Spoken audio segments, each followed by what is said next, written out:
Hi, everyone. My name is Christine Gaswin. I'm a coordinator with Parent and Family Programs. Thank you for joining us tonight with Dean of Undergraduate Studies, Janice Zeman. And we're going to talk about academic advising and this year's pass-fail options. We will have time at the end to answer some questions. So we're going to use the Q&A function at the bottom of your screen on Zoom. So please submit any questions that you have through there, and we will discuss them at the end of the meeting. And without further ado, I will have Dean Janice Zeman take over. Thanks, Christine. I appreciate the opportunity to talk to parents and families about pass-fail for fall 2020. So first of all, a little bit about me. I've been in this administrative role. This is my 5th year, amazingly. Of course, never thought I would be a dean during a pandemic time.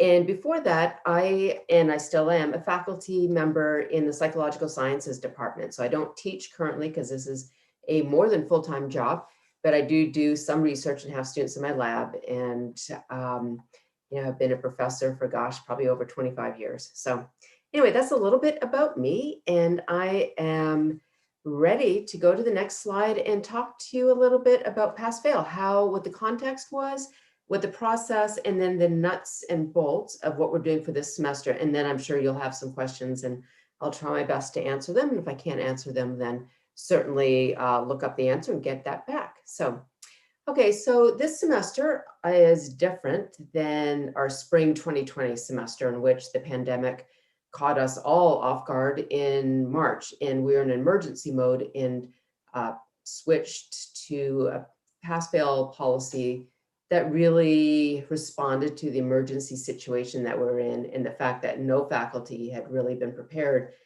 to teach online or in a remote type of method, and also that the students also were not ready to do this, even in their home environments, depending on what those home environments were and how access to internet, etc. So this semester has come along with more predictability. We went through the summer having all of our summer classes online, and we had all classes graded, so no pass-fail classes in the summer session. And this semester, so along with knowing that the classes are going to be in particular types of mode, whether it's mix, face-to-face, or remote synchronous or remote asynchronous, the students knew this going into it.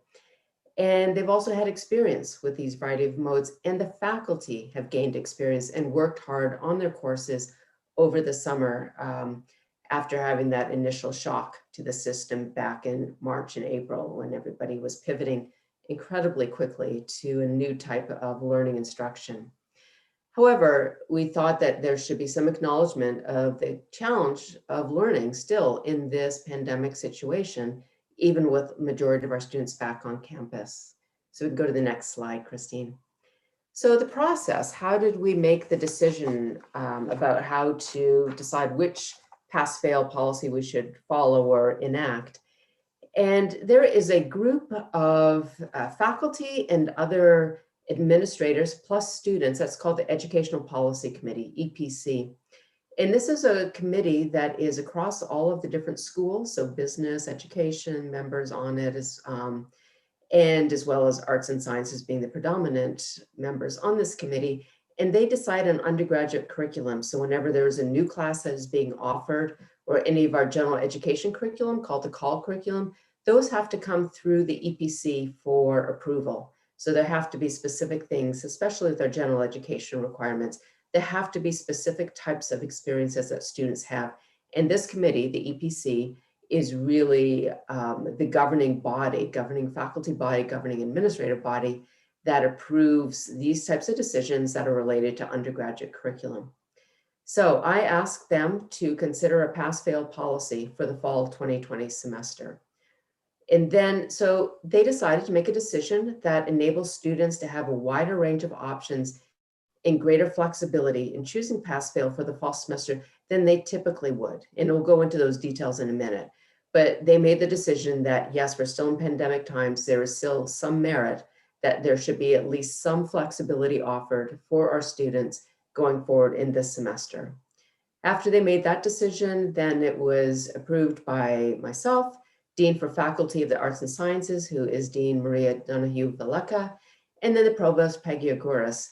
And then I sent an email to the students at the end of August, so August 26th actually is when that email went out with the details of the pass-fail policy. Christine, can you switch over? Thanks. So, and this is for the fall 2020 semester only. We are not considering anything yet for the spring semester. We're still trying to get our way through the fall 2020 semester. So here are the changes. The changes in green are the ones that are really kind of the bigger points to look at. So all undergraduates are allowed to take one arts and science elective class on a pass-fail basis. So what are the changes here? So typically only juniors or seniors can take a class pass-fail. So this year we've opened it up to all freshmen and all sophomores. And I realize that especially with first semester freshmen, that creates more of a challenge in terms of trying to figure out what they should or should not take as a pass-fail class. Second, we are going back to what our policy says, which it is an A&S elective class. So if you remember back to the fall, it was for all classes. Well, given the situation that we're in now, and for the reasons I just articulated, we are allowing students to go back, or we are going back to the original policy, which says that a pass-fail can only be applied to an elective class. So you can't use a pass-fail for a class that's required for your major, or if your student has two majors, a minor, a proficiency, or any of the general education requirements. Now, another point that we made that changed from the regular policy is that we gave those students much more time to make the decision. So typically the decision has to be made on the last day of add drop, which would have been August 28th this year, but we have given them to the very last day of classes, so Friday, November 13th. By that point, they should have a really pretty good idea of how they're doing in that class. Right now, we're in the very beginning of the midterm grading season, so that usually goes on for about 3 weeks. And so during midterm grading, this is a chance where the student can withdraw from a class and they'll have a W on their transcript. But they can elect to take a class pass-fail all the way through until the very end of classes, which is another 6 weeks from now. Okay, can we, let me just back up. You don't need to back up the slide, but one thing is that School of Education has not decided yet what they're doing for this semester. They're having a meeting soon. And so in October, well, this is October 1, but I think in a week or two, they're going to be deciding if any of their classes will go pass-fail. And the business school is not doing any of their classes pass-fail. So as you can see, it really depends on the school where your student is taking the class. So arts and sciences, it's one class pass-fail. Okay, so some of the things to consider, because it's the decision-making process, like how do you go about deciding which class, or should I take any classes pass-fail? So one of the considerations is that freshmen and sophomore likely have not declared their major or minor yet. Sophomores may have if they've come in with a lot of credit, but for the most part, they don't know. So they may take a class that inadvertently becomes one of their classes for their major or for minor. If that happens, what they can do when the time comes in a year or two, when they've declared their major, is that they can petition a committee called the Committee on Degrees. In that committee, a faculty committee, and I'm the head of that committee, we look at petitions that come through, and one of those petitions is to change the grade mode. So they could petition to have a retroactive grade mode change. So in other words, the pass that they got in their history class, that all of a sudden they decide they're going to be a history major, and they want to have that grade actually count, then we can go back, they can petition the committee, and I already have told the committee that when these come through, we will be lenient in doing retroactive grade changes for these particular types of situations, because freshmen and sophomore are not going to be able to predict whether, and maybe even juniors and not seniors, but probably juniors too, this could affect them as well.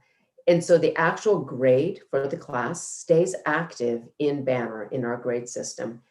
And so that will not be a problem for that pass class, the class that has a P, then to be converted to a grade. The other thing that they can petition COD would be to have that class count towards their major or the minor with a P or pass grade. And that has to get approved by the department first, and then it would come to us. So there are two ways in which, if you're freshman, sophomore, or junior potentially, make a decision to take a class pass fail, but it turns out that it was a class that they needed for their major or minor, then there is a way to undo that decision down the road. So another consideration, and I've heard this from a couple students, is that they may not have a class that is actually an elective this semester. And that does happen, and often with juniors who are maybe really focused on their major requirements. And what I've said is like, that's really unfortunate that you're taking a set of classes that all have to go towards something like your major or your minor or your call requirements. What we're hoping is through a liberal arts education, you're taking at least one class every semester that is an elective, that is something for interest that builds on your knowledge base in a particular area, but that does not necessarily go towards a requirement. So, but that is one of the considerations. Another consideration, if this is important to your student, is that to make the dean's list, you have to have 12 credits of graded classes. And so you might have 12 credits, but maybe 3 of those were pass-fail. And so that automatically takes you out of being able to make the dean's list, even if you have a GPA of 3.6 or higher. So you cannot use a pass grade for the dean's list. And that's something, one of those little facts that's written under the dean's list requirements, but it's not one of those ones that makes that people necessarily sit up and take notice of. Okay, let's go on to the next slide. Thanks. So at this point, how do students make these decisions, and how do they reach out if they really isn't clear to them what they should do? So there are lots of different ways, lots of different people that they can reach out to. First of all, if they are a freshman or sophomore, they have not declared their major yet, they have a pre-major advisor. That would be the first person I would say that they should reach out to, especially if they have a good relationship with that person. If they are more of a upper level sophomore, junior, senior, then they should reach out to their major advisor, so the advisor in their major. We also have professional advisors in the Office of Academic Advising. They'd be happy to meet with them. The other thing is I think that people often forget to ask the professor in the class, what do you think about whether I should take this class as pass-fail? Now, note that professors do not know which of their students is taking a class pass-fail. There's nothing that indicates to them that the student is taking a class pass-fail. Faculty are grading everything as if all of the work is adding up to the grade that they have outlined in their syllabus. So the pass-fail notification or the designation of pass-fail happens at the registrar's level, and that will happen the day after the student, after November 13th, when that's the last day for students to make up their minds. So the faculty still does all the work as if the student, because I've had a couple questions about that, can you get, is the fee different for a class that's pass-fail? It's like, no, the faculty member's still doing all the same work. And they don't have any idea of whether a student, unless the student tells them if they're taking the class pass-fail. So everything looks to them as if it is graded. Okay, so that is my little blurb, and I know it's kind of brief and a lot of information thrown at you, but now I would love to try to answer the questions that you have. And I think Christine's going to be moderating this for me. Yes, I am. Thank you for that. And we did have a couple questions that came through. So I will be reading through those to make sure we get as many answered as we can. Great. Okay, so the first one that came through is, my freshman is undeclared, but hoping to be on a pre-med track with Chem 103, only took Chem 1 3 years ago. Can he do a pass-fail for this course? Yeah, so that's a really good question. And I had checked in with our pre-med and pre-professional programs prior to this, just to see what their advice is for this semester. And the general idea is that if you have a class for a pre-professional program, pre-med, pre-vet, something along more in the natural sciences, pharmacy school, etc., that if you have a class that is required to get into one of these schools, you need to take it as a grade. So our advisors are recommending that these classes be taken for a grade. So any class that people will be looking, admissions committees will be looking for in terms of medicine or pharmacy, veterinary school, that those classes should be taken as a grade. Now, the question that I wonder is Chem 103 the prereq to another class that's actually like organic chemistry which I know it is. And it's the organic chemistry that's the prereq for pre-med. So that's a little bit of a convoluted answer in the sense that I think I would suggest that this student contact Bev Sher, S-H-E-R. She is our pre-med advisor, and I suspect that this information is on the pre-med advising webpage on William & Mary, and that will give the answer to that specifically. Thank you. The next question comes through is, how is the GPA calculated with pass-fail? Right, so GPA for pass-fail is not, the pass class doesn't add into the GPA. An F grade does, so the fail always adds into the GPA, but the pass does not get calculated into the GPA, which is why it's not considered when you're trying to get on the dean's list. Okay. If you choose pass-fail option and you pass, you still get credit for the class. Is that correct?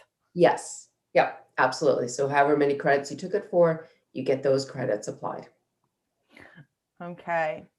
And if a class is a prerequisite for a certain major, but the student is not declared on that major, is it the best option to, sorry, getting tongue-tied here. Is it the best option to have that student reach out to the possible major that they are looking at? In this situation, it would be computer science. Yes, and I'm trying to think what prereq would be for computer science, because they take all their classes are, you know, from 100 level on up are all. This attendee is asking about Calc 2 specifically. Okay. Yeah, that's an interesting question. So when it's outside, I would ask them to check in with the chair of the department, who is Michael Lewis, and ask that question. But my best guess in that situation, I guess, but would be that they need to take that for a grade. Okay. What is the minimum grade for a pass? A D minus. Yeah. How do I determine if my student's class is an elective? Yeah, so it would depend on whether that class is going to count towards their major. So you could look at the major degree requirements, and those are all listed under every department or program. And so look at what those classes could be and look to see if the student is taking a class that is required for the major or if it's for a minor. And if the class is one of their COLL requirements or general education requirements, they also cannot take that as pass-fail. And so to determine if it's a COLL class, then the COLL designation is in the description. It'll say COLL 200 or COLL 100. For example, all freshmen are taking COLL 100 and COLL 150. Those cannot be taken as pass-fail. And so they're each taking one of those in each semester.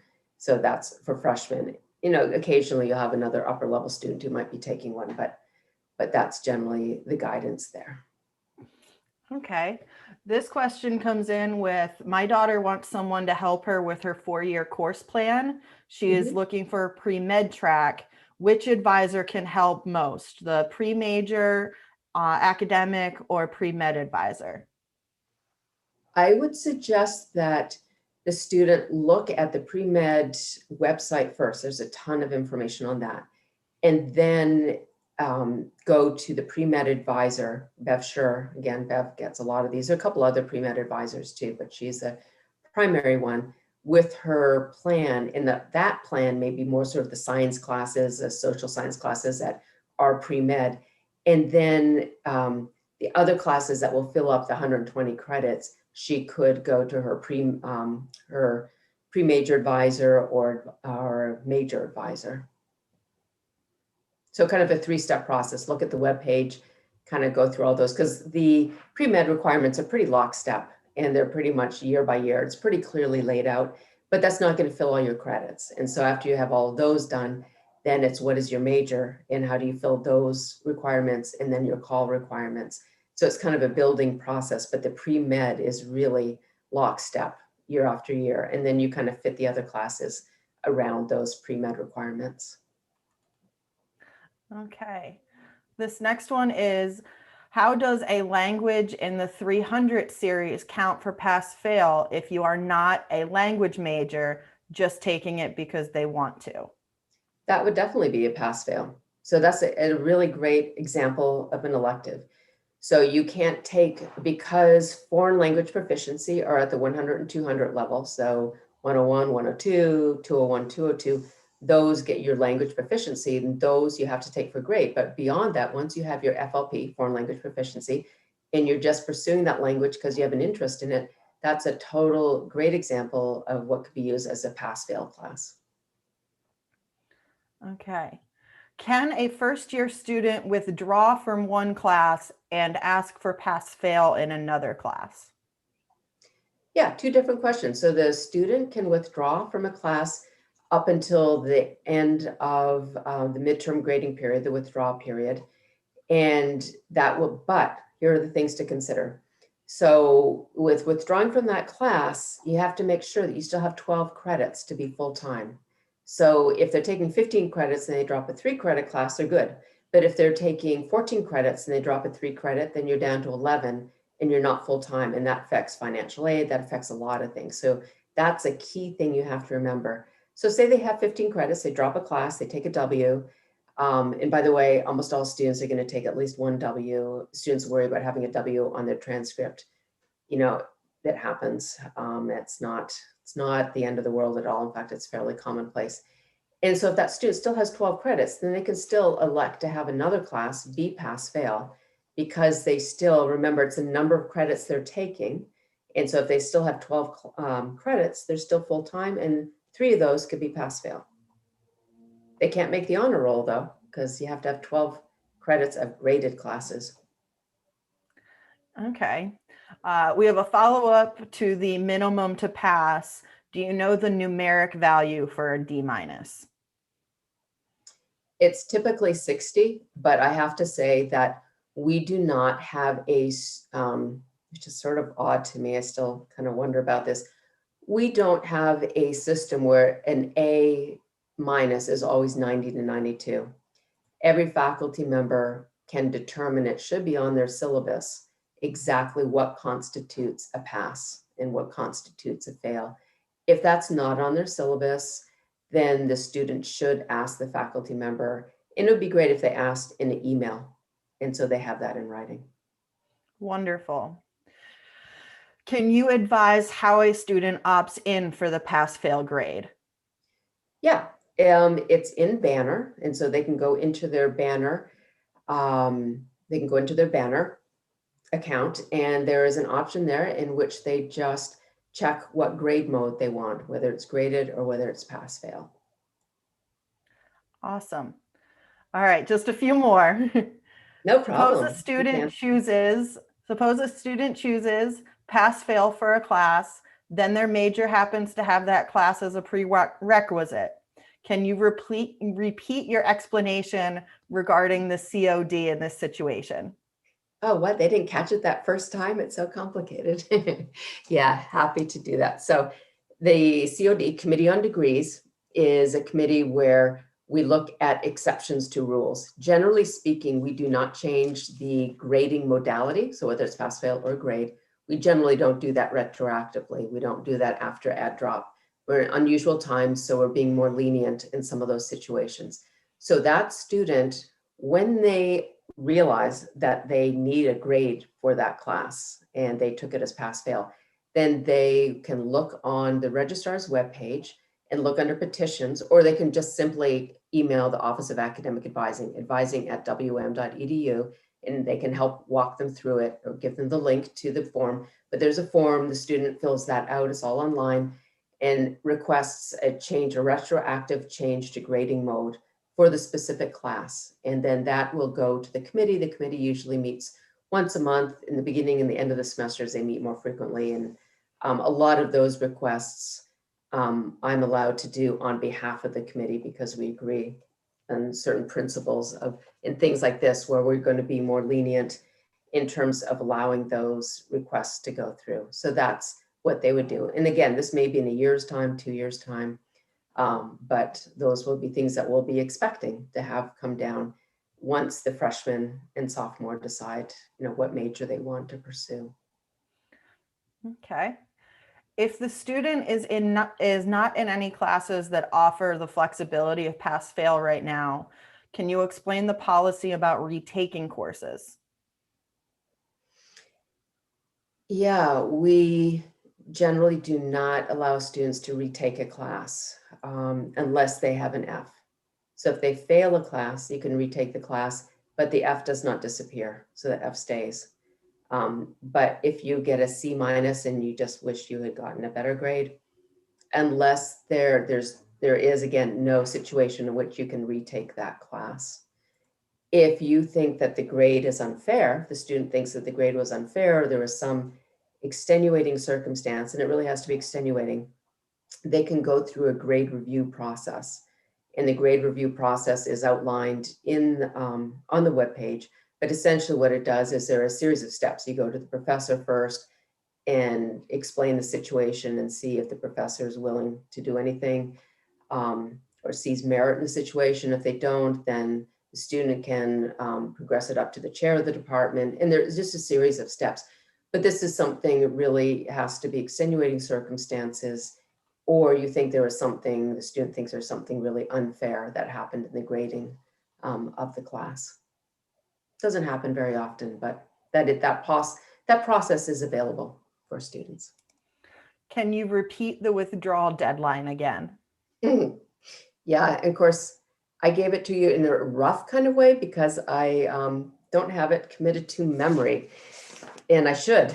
I apologize for that. It is towards the end of October, and I can do a quick Google search on that, and I'm a little embarrassed. That's something I should completely have the tip of my tongue. Let me just look that up for you.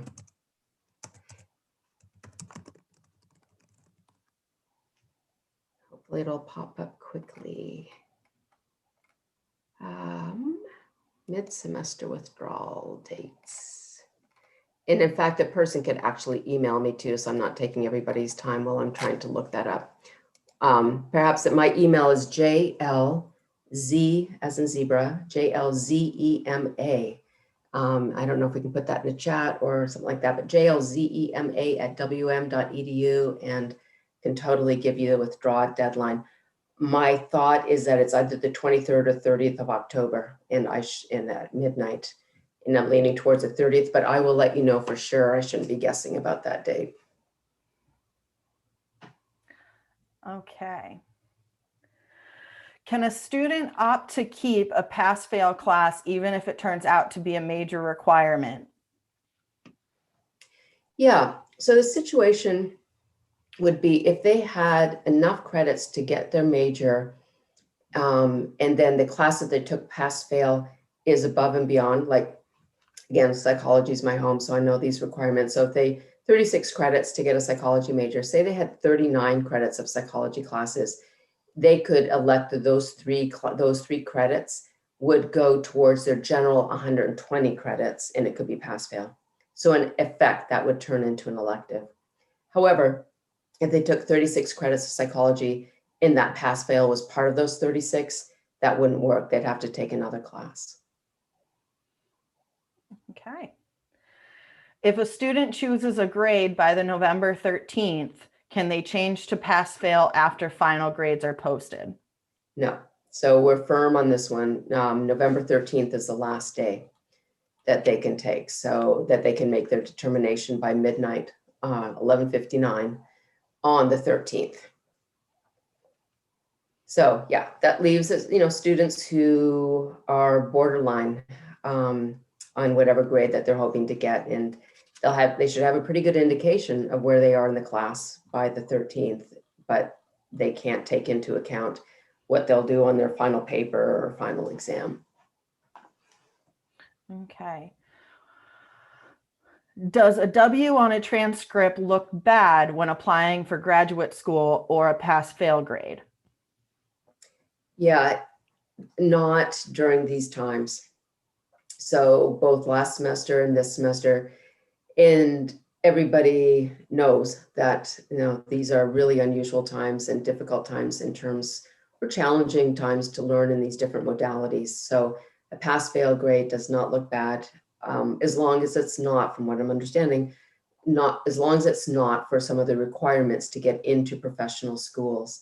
Certainly the spring semester, a lot of students took pass-fail, and that was considered a much more challenging semester than this semester. So this semester, we're sort of getting back to new normal, but still one class, and that's why we did one class pass-fail, that is acceptable. Again, thinking that it is an elective. In terms of with the W, as I said, I see lots and lots of transcripts, and one W here and there scattered throughout a 4-year college degree program is perfectly acceptable, and that's not, it's not a problem going forward. Again, you don't want the W necessarily, I'm thinking pre-med, they might have a different view on, if you took a W every time you tried calculus, that might be kind of a red flag. But a W just on the class, and especially again, this semester and last semester, completely understandable. Will a W keep you from the dean's list, assuming the student has required full-time credit hours? No, if the student has 12 credit hours and a 3.6 GPA, then they're on the dean's list, W or no W. All right. You mentioned that faculty have had time to adjust. Can you explain some of the messaging that guides them in the online course teaching? In our students' experience, the courses are still very rigid. Sorry, can you repeat that second half of that? Explain some of the messaging that guides them in the online course teaching, and in their students' experiences, the courses are still very rigid. Okay. So, yeah, so over the summer, we have this studio for teaching and learning. We call it STLI, STLI, and they have been amazing. This is the group or the institute, but the group of professional people who have helped faculty to learn how to teach in online modes or remotely, as what we're calling it. I'm just trying to remember the details. In the summer, in July and August, they had weekly workshops, or I forget how many hours of workshops that you could take at a time. And it was amazing the number of faculty who signed up to do that during the summer. And like I would say, 75 to 80% of our faculty took advantage of that. Also recall that some of our faculty are teaching in person. So some really elected to teach classes in person, or mixed modalities where they're in person now under tents or in classrooms, and then other times doing things remotely. So it is a real combination. So the messaging was that over the summer, we applauded faculty for making the quick transition in March and April, and everybody just kind of got through things, and we, ended the semester. But over the summer, they were asked to really beef up their classes and to make sure that they're ready. And if they did not want to teach in a remote fashion, then they could elect to teach in a face-to-face. In fact, all faculty were given a choice of what modality they felt most comfortable teaching in. So whether it was so a mix of face-to-face versus and some online or remote, we're calling it, or if they wanted to do it all remote, and whether that was synchronous, so in real time, or asynchronous, where they would have taped some of their lectures or all of their lectures ahead of time. Okay. Another two-part question. If a freshman has 4 classes and withdraws from the one, now has 3, what is the impact on this pass-fail? And can they take a winter course to make up for that withdrawal? So first of all, we have very limited winter classes. There are a few classes being offered through the William & Mary in DC program, and that really is the only opportunity. Decided that for December, even though they have a large break, December and January, our faculty they're exhausted. And our students are, frankly, too. Everybody needed a break. So students, I don't know if community colleges are offering classes, short classes in December and January, where a student maybe could make up a class and transfer it in.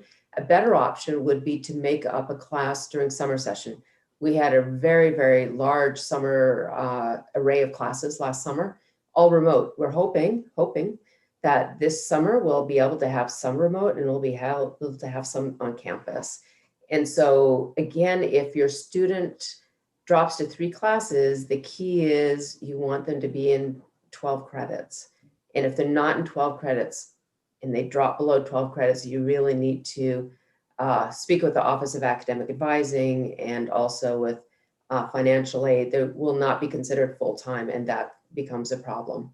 It's just more complicated. So that's the key there. And it's possible that you have 3 classes if they're all 4 credits, and they could stay at 12 credits and be a full-time student. Did I get both parts of those questions? I believe so. Sure. Okay. What is the foreign language requirement for graduation? Yeah, so foreign language requirement is 4 years of high school in one single language, or on campus, it's taking a language up to what we call the 202 level. So you have introductory classes in a language, 101 and 102. In Spanish, you just take one class, it's called 103, and it's just really, really intensive. And then you also have to take it at the second year level, which is 201 and 202, or again, in Spanish, that's 203. We offer a lot of these language classes, at least in the like French and Spanish. I'm trying to think, maybe it was Japanese we offered last summer. So there's some of these classes are offered during the summer, but the advice is get that done sooner than later. And especially, if you have 4 semesters of a language to take, just start pumping on that sooner than later. We've run into situations where students have left it and they don't do well in it. They don't do well in languages, and they keep putting it off, and then they get to their final year and then they don't do well in the class, and then they don't graduate. Just kind of some situations that we really try to avoid if at all possible. Okay. Can a student withdraw from Chem but keep the 1 credit Chem lab to not dip below 12 credits? Yes. Simple answer. Yes, you can. Okay. If somebody has to retake a class because they did not get a passing grade and they pass the replacement class, are both grades still factored into the GPA? I'm sorry, say that one more time. If you have to retake a class because you did not get a passing grade, when you retake it, are both factored into the GPA? Yep, they are. We, yes, take both the F and also the new grade for that class. Okay. Is a D- acceptable for a class that is a major requirement like a computer science? C- is typically the grade. You have to check for each major, but typically C- is the grade that you need. In some majors, it's a C, but in other majors, it's a C-. Okay. We have a parent whose son is a professor this semester who has never taught at William and Mary before. The professor is struggling with some online learning and is really affecting the quality of teaching. He cannot withdraw from the class or take it pass fail because it is required for his major and causing tremendous stress. What do you advise in this situation? Yeah. The student should contact the chair of the department and explain their concerns, because we haven't heard too many of these situations, but we want to hear about them because we can offer resources to the faculty member to help them. So, and we'd rather, I know we're like 5/6 weeks into the semester, depending if faculty have made up that 1 week remotely or not. And so there's still lots of time for that faculty member to improve his or her teaching. So the student should reach out to the chair of the department. How do you know who the chair is? Look up the department website and you'll see the person who's the chair of the department.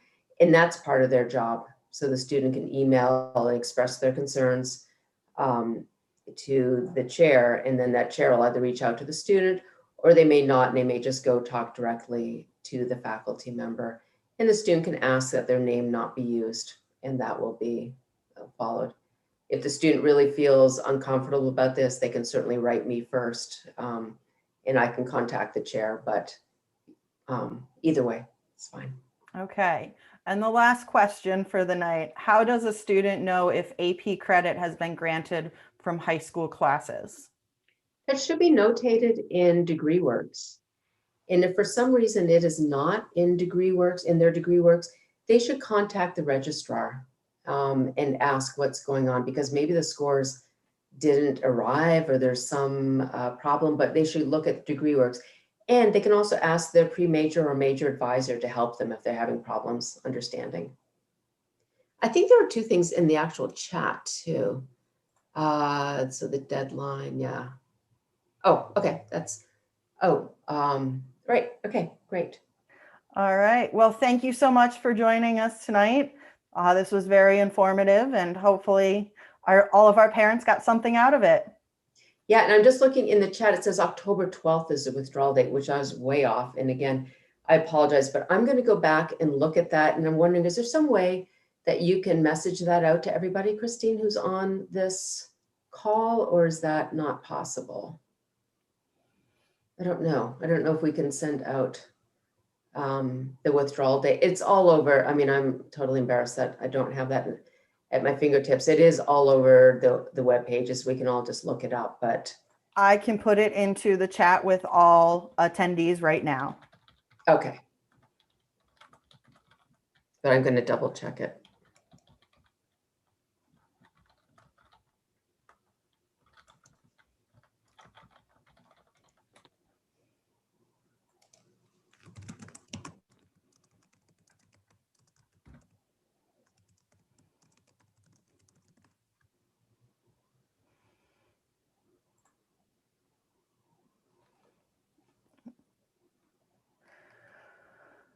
And there has been requests in the question and answer to put your chat or your email in the chat.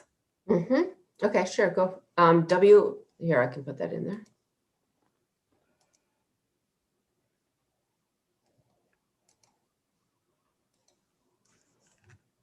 Let me just make sure it's to all panelists.